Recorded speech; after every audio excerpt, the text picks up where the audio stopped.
Return of the welcome call.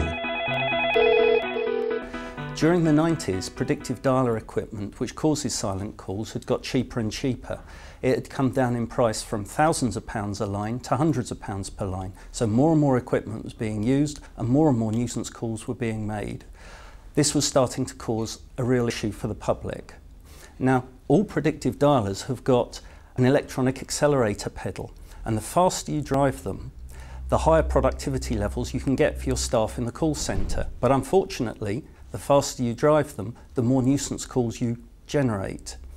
Now, some call centres, we found out, were running effectively with their foot to the floor and causing as many silent calls, as many nuisance calls, as they were generating good calls. So the DMA felt this was completely irresponsible. I formed a group within the DMA in 2000 to start looking at this issue and try and put guidelines together that defined what was responsible dialer use.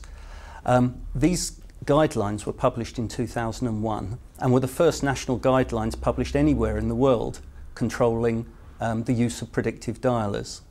The guidelines were designed to strike a balance between the nuisance caused to the public and the productivity gains possible in the call centres. If they'd been followed by every call centre, then the average adult in the UK would receive about 3 or 4 silent calls in a year. But as it is, they're receiving around 80.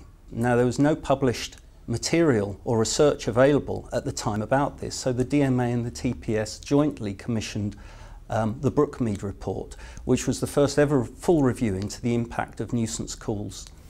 The Brookmead report told us that people were not only feeling annoyed and inconvenienced by these sorts of calls, but a very large proportion of people were made anxious when they received silent calls. And the key aspect that drove that anxiety was the anonymity that the telephone system gave to the caller. We reviewed the results of the Brookmead report and reviewed the DMA code, and in 2005 addressed the key issues, updating the code to address the point of anonymity. We said that all telemarketing calls, whether using a dialer or not, should carry a calling line identity so that the identity of the caller could be seen. And we set up a register of all the CLIs that DMA members use so that any member of the public can find out whether the person who called them was a DMA member. Now, we're very, very pleased that Ofcom have also picked up on this issue, and in their recent update of their code, have recognised the importance of anonymity and have made it mandatory now for dialers to leave an informational message rather than a silent call, so that the person who's called actually knows that they were called by a commercial organisation. And we welcome this very much, and we believe these measures will go a long way to reducing the anxiety, if not the inconvenience, the anxiety caused by silent calls. Unfortunately, there are still those who will ignore the DMA code and the law. The DTI have recently raised the maximum penalty from £5,000 to £50,000 per offence, and Ofcom have given a commitment to actively pursue the worst offenders, and we hope this will start to bring the rogue elements in the UK into line. What's happening is that call centre staffing costs are decreasing very rapidly because call centres are moving to low-wage economies overseas. Telecoms costs are plummeting, and they're going to reduce even further with the impact of internet telephony.